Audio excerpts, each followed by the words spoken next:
Today in Minneapolis, we are turning a corner, recognizing that we need good, community-oriented policing in our city, recognizing that the concepts of both safety and change are not mutually exclusive.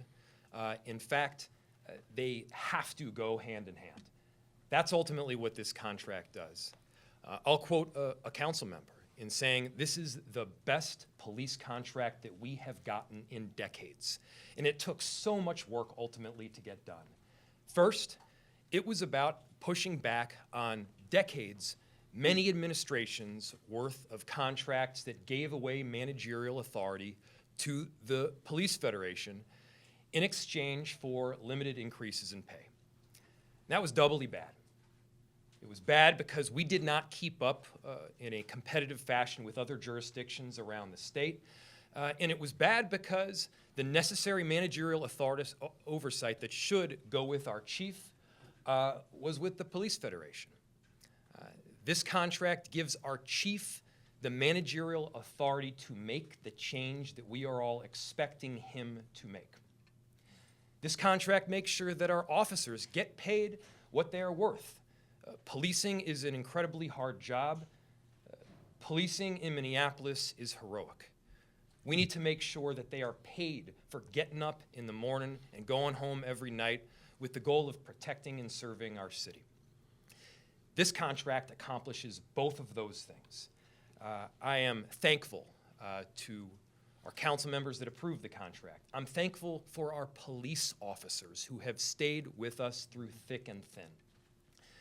We knew that the contract was not where it should have been, both in terms of the competitive pay and the necessary managerial oversight for quite a long time.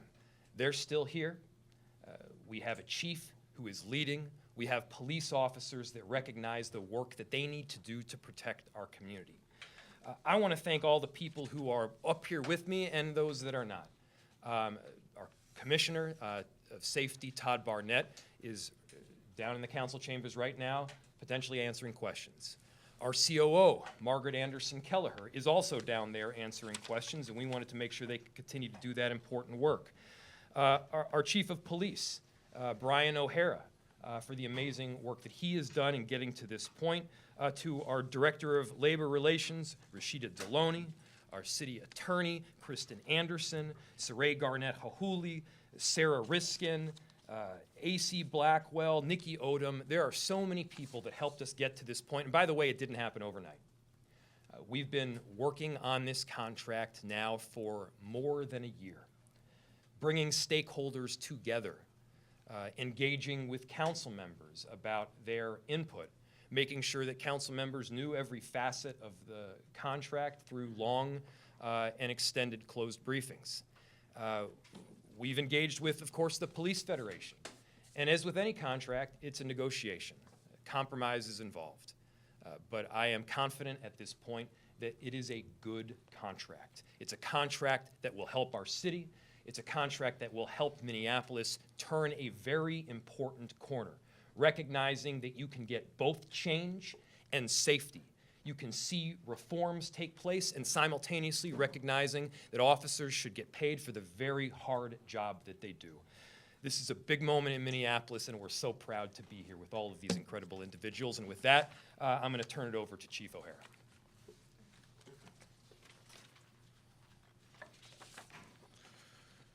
Thank you, Mayor. The mayor mentioned a few times that we have turned a corner. That is a fact. 2 years ago, the mayor brought me halfway across the country and charged me with leading a department that's responsible for reducing serious crime and changing the culture of policing in this city. And while I'm not saying mission accomplished, I'm saying it is a fact that we have made progress in both of those goals. And I have learned over the last 2 years that this police department today, while significantly understaffed, is staffed with some of the finest men and women in this profession in this country. And they are incredibly dedicated to the residents of this city.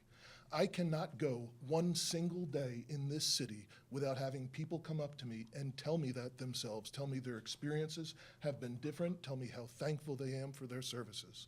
However, unfortunately, because our officers have been through so much, because staffing is the challenge that it is, and they just simply show up call after call after call, going from one bad event to the next, oftentimes working mandatory overtime without time to compensate and relieve from all of that.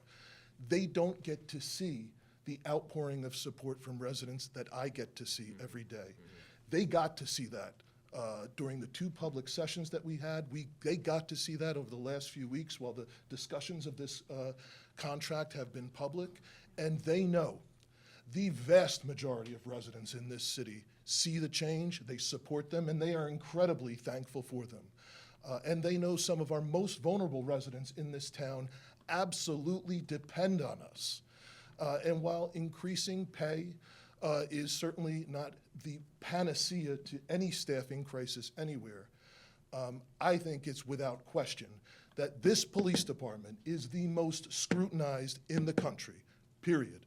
And certainly the challenges that we have at this time in perhaps one of the most negative environments that police officers work in, with significantly higher caseloads that had been in the past, as stressful, as traumatic as a lot of that is, having the pay increases, having it being one of the best paid in this state is absolutely necessary to retain the outstanding men and women of this agency and to attract the very finest young men and young women who are looking to serve.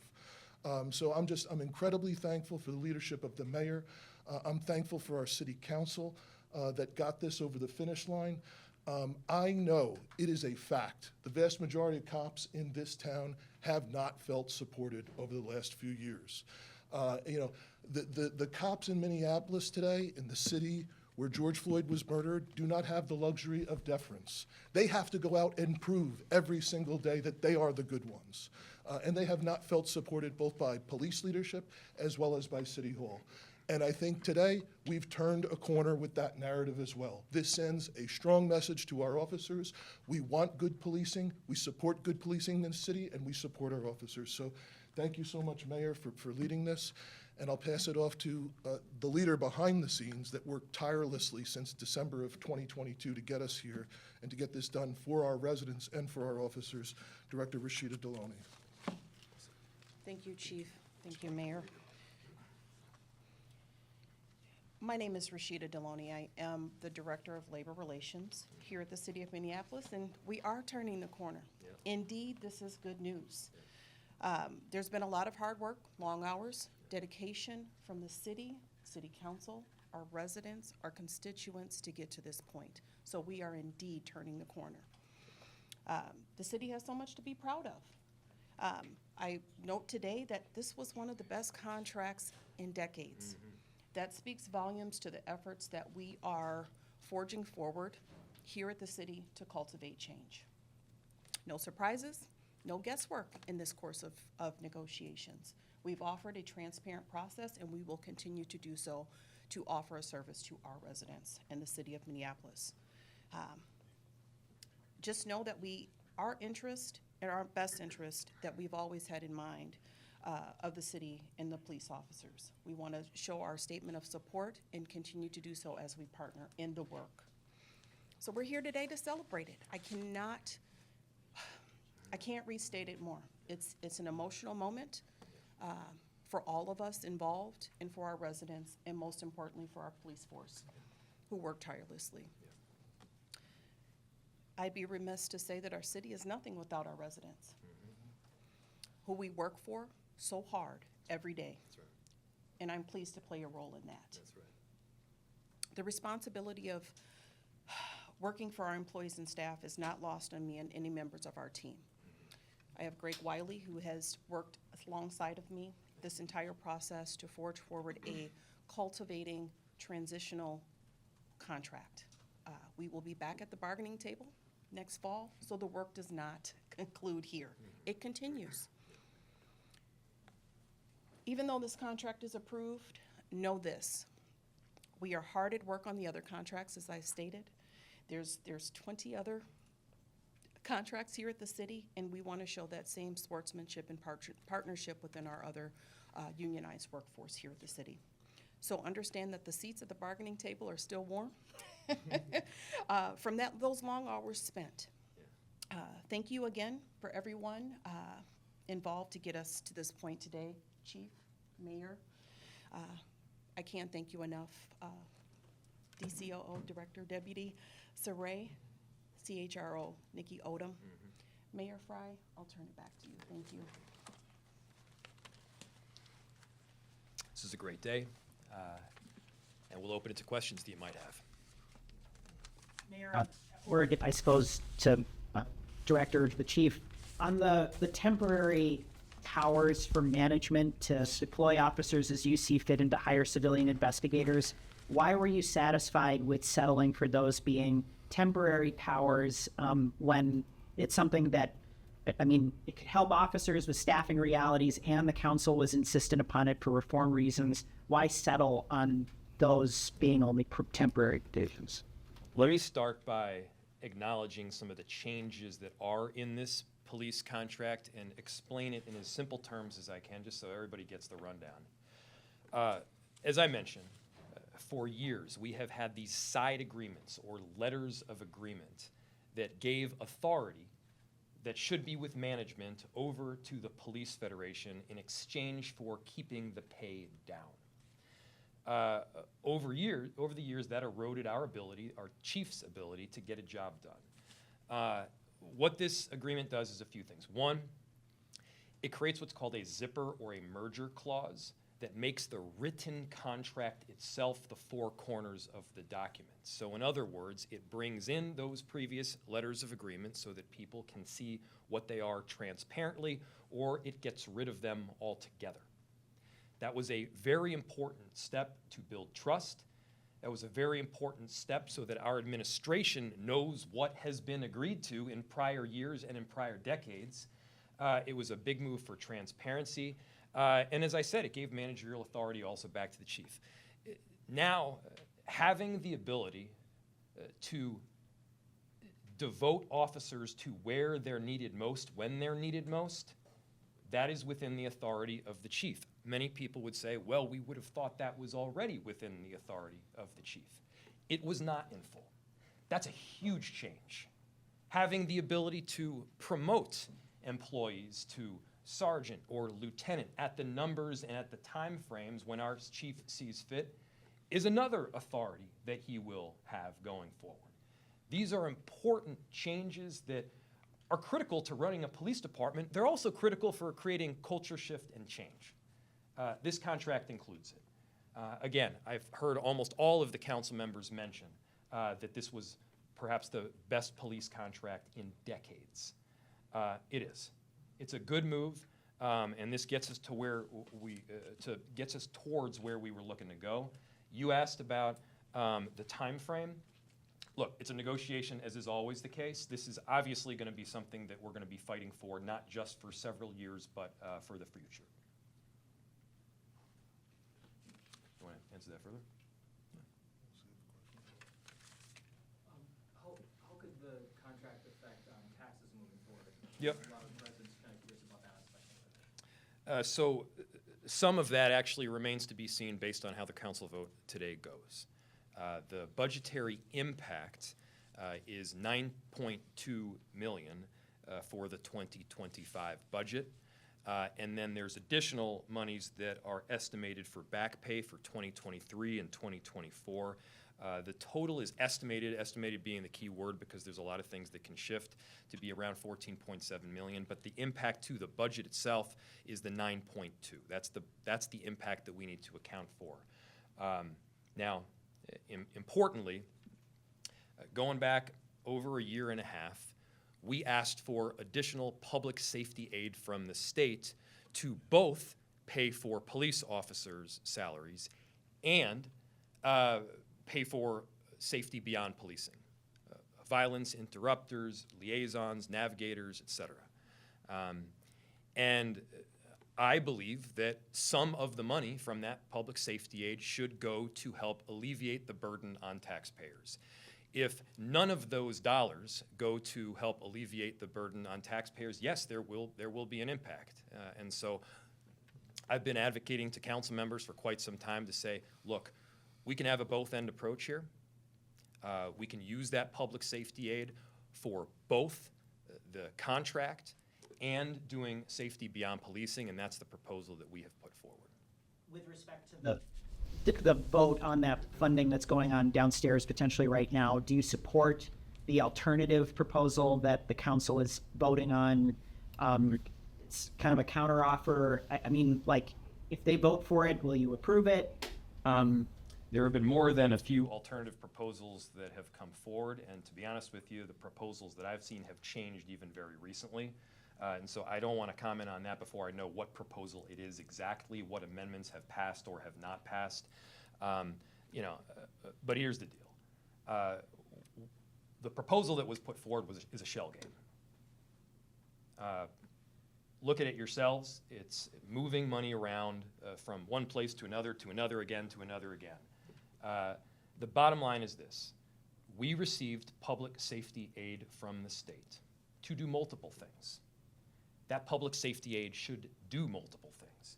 It can help pay for police officers' salary and pay. It can help pay for safety beyond policing. I believe some council members have taken the position that not a dollar of public safety aid should go to police. I disagree. I think it should be both ends. Moreover, we know that this budget is going to be a difficult one. We know that we're trying to fill a very significant gap in funding. We can't have it both ways. We can't continue to spend more and simultaneously not hit homeowners and renters with a significant property tax hike. So we got to be thoughtful about this. We got to be realistic. And that is my hope as to where the council will go. I don't want to make any predictions as to what is happening.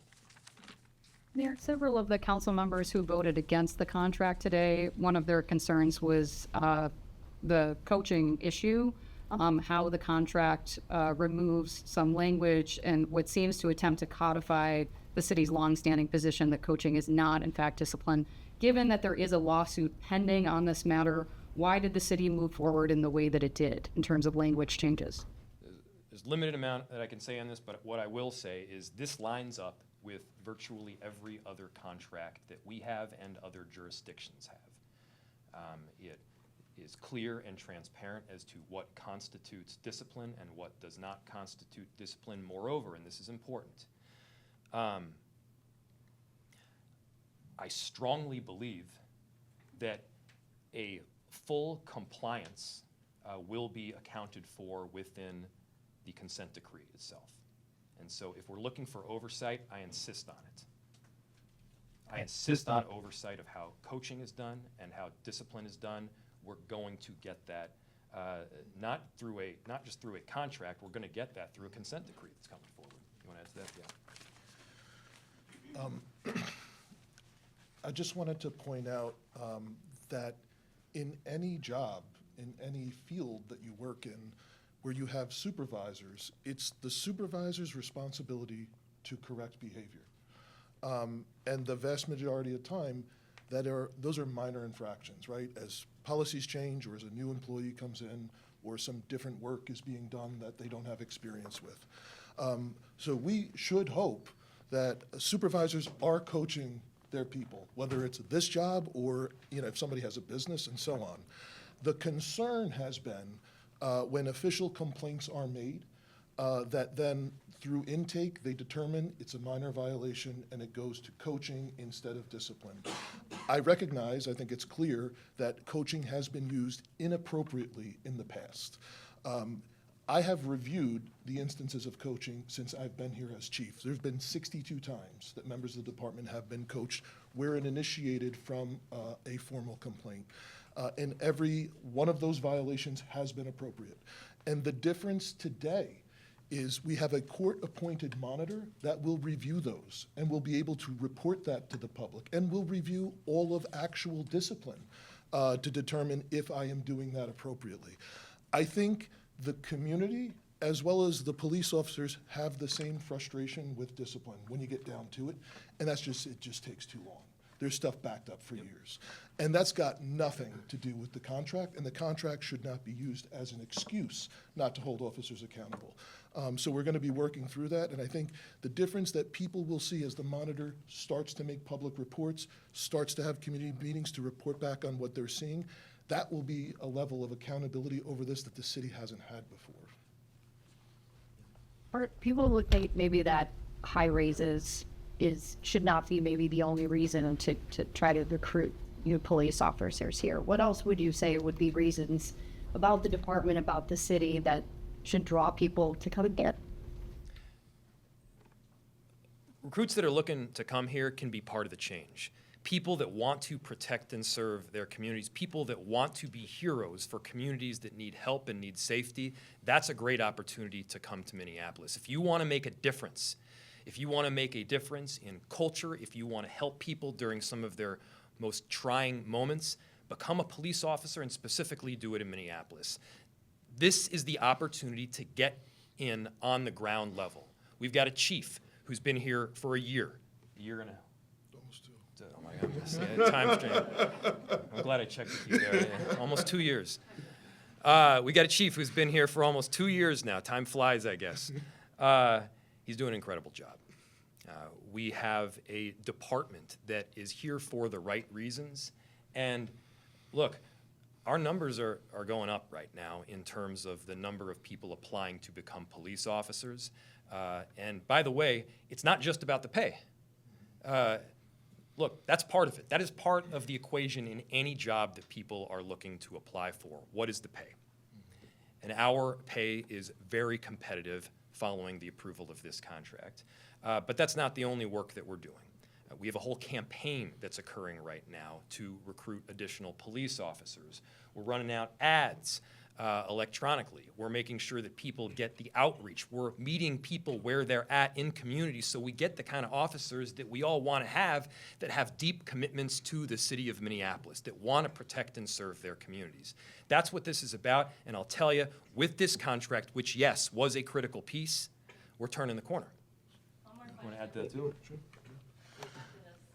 I would just add to that, that this is meaningful work here in Minneapolis. There might be larger cities around the country, certainly there's plenty of them, other departments out there that pay more, and certainly there's no shortage on other departments where you could have, not have to do as much work as you would in a day. And certainly probably every other department in this country has less scrutiny than this one.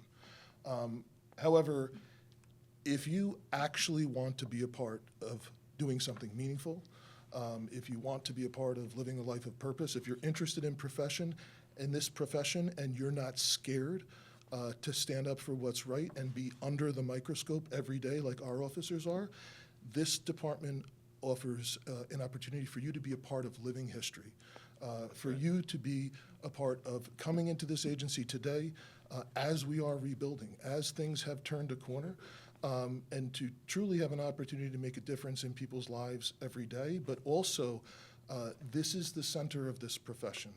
I go to conferences with other major city chiefs, other police chiefs, and everyone, absolutely, everyone in policing wants to know, what is Minneapolis doing, and how are things, how are things going well? So this is a place where young men and women who truly want to serve can really be a part of something much greater than themselves.